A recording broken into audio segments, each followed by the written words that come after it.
Hello दोस्तों, welcome to GK with Joy. GK with Joy में आप सभी का स्वागत है। आज हम जो डिस्कस करने जा रहे हैं वो है modern history of India. Modern history of India, ये जो टाइम पीरियड है ये 1717 से लेके 1947 तक का जो पार्ट है हम लोग डिस्कस ज़्यादा करेंगे।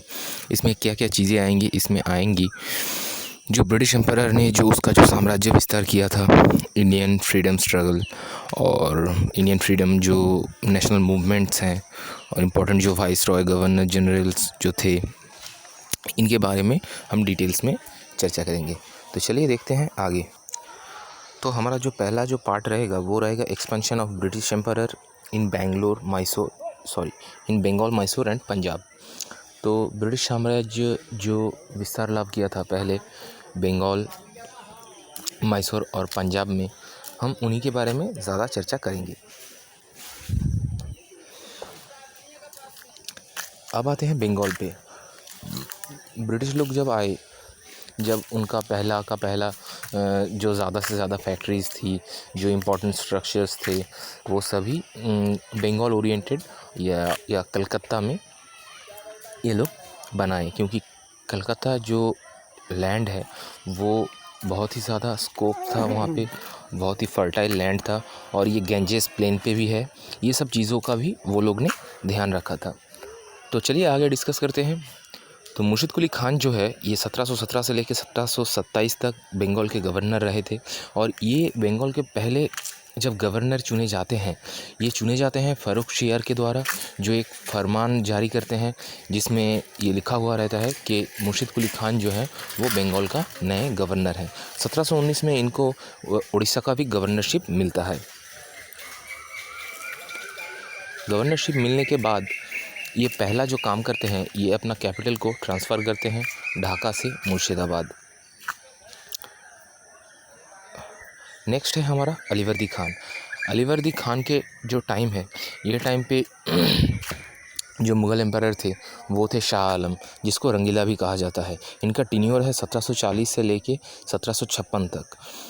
जो शाह आलम थे वो क्या किए थे, वो ब्रिटिश का जो रूल था, वो लोग जो अन्याय कर रहे थे, जो अत्याचार कर रहे थे इंडियंस के ऊपर, इंडियन फार्मर्स के ऊपर, इंडियन ट्रेडर्स मर्चेंट्स के ऊपर, उसको लीगलाइज कर दिया था, क्योंकि उन्होंने 2 करोड़ रुपया लिए थे ईस्ट इंडिया कंपनी से। लेकिन अलीवर्दी खान जो थे वो ब्रिटिशर्स के साथ बिल्कुल भी नहीं थे, वो अगेंस्ट थे। उन्होंने हालांकि चंदनगर में जब एक फैक्ट्री बनाने की भी बात आई, जो ब्रिटिशर्स बना रहे थे, उसको भी उन्होंने अपोज़ किया था। नेक्स्ट आते हैं सिराजुद्दौला। सिराजुद्दौला जो है, उनका जो टीन्योर है 1756 से लेकर 1757 तक।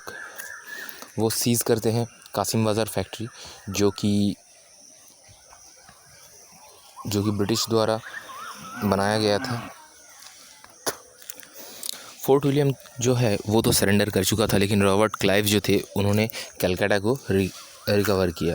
फोर्ट विलियम जो था, वो फोर्ट विलियम एक बैरक टाइप का था, जो ब्रिटिशर्स ने अपने प्रोटेक्शन के लिए बनाया था, कि अगर कोई भी लोकल राजा हो या तो लोकल जो पब्लिक है वो अगर उनके अगेंस्ट वॉर घोषित कर देता है या विद्रोह करता है, तो उनको दमन करने के लिए ये फोर्ट विलियम बनाया गया था।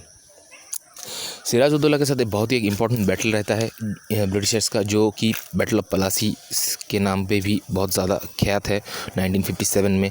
और ये जो बैटल है ये एंड होता है ट्रीटी ऑफ अलीनगर, जो कि 1757 में हुआ। सिराजुद्दौला ब्रिटिशर्स के अगेंस्ट जो बैटल ऑफ पलासी है उसमें हार जाते हैं, क्योंकि due to the conspiracy of Mir Jafar थे, जगत सेठ थे, अमीन चंद थे, मानिक चंद थे, ये लोगों ने सिराज के साथ बिट्रेड किया था। इसीलिए ये जो है वो बैटल ऑफ पलासी हार गए थे। अभी देखिए, जो मिर्जाफर है वो सिराजुद्दौला के ही सेना में थे। उन्होंने सिराज के साथ जो बिट्रेड किया, क्योंकि ताकि सिराज अगर हार जाए तो वो जो है वो सिंहासन पे आके बैठ सके। और वही हुआ, जब सिराज बैटल हार गए, तब आते हैं मिर्जाफर। 1757 से 1760 तक जो है मिर्जाफर का टीन्योर रहता है। और बैटल ऑफ प्लासी के बाद जो होता है वो होता है जो पूरा का पूरा जो टैक्सेशन सिस्टम है वो पूरा के पूरा ब्रिटिशर्स के हाथों में आ जाते हैं। और ये लोग पूरा फ्री ड्यूटी पास एक गेन करते हैं, ठीक है। जो फ्री ड्यूटी पास है उसको दस्तक कहते हैं। ये लोग गेन करते हैं कि इन लोगों को कोई भी टैक्स नहीं देना पड़ेगा बंगाल, बिहार और उड़ीसा में ट्रेड करने के लिए। और मिर्ज़ाफ़र के बाद जो राजा बनते हैं वो उन्हीं का सन इन लॉ जो है मीर कासिम, वही मिर्ज़ाफ़र का बाद राजा बनते हैं। लेकिन मिर्ज़ाफ़र के बाद जब मीर कासिम राजा बने तो वो बहुत ही नाराज़ थे ब्रिटिशर्स के ये जो फ्री ड्यूटी पास है इसका मिसयूजिंग को लेके।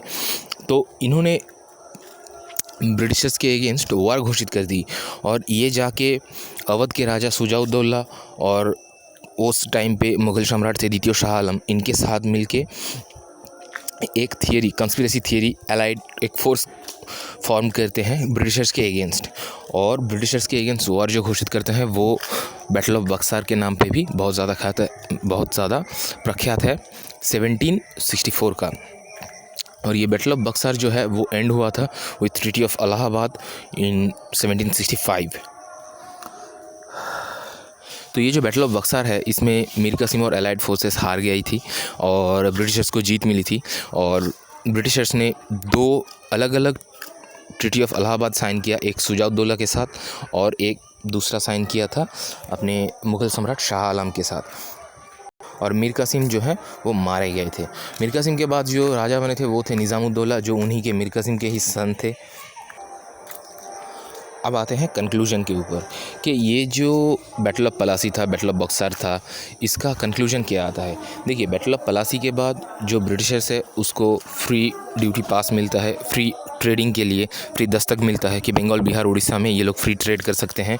और बैटल ऑफ बक्सर के बाद जो होता है वो है इन लोगों के हाथों में एडमिनिस्ट्रेशन पावर भी आ जाता है। मतलब जिसको हिस्टोरिकल टर्म में देवानी और निज़ामत भी कहा गया है।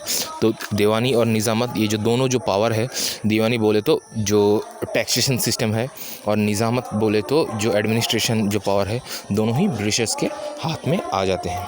नेक्स्ट क्लास में हम लोग चर्चा करेंगे कि कैसे पंजाब और मैसूर को भी ब्रिटिशर्स ने अपने गिरफ्त में लिया। तो चलिए आज के लिए गुड बाय और थैंक यू फॉर लिसनिंग। अगर ये आपको पसंद आए तो चैनल को सब्सक्राइब करें, शेयर करें, लाइक करें। Thank you.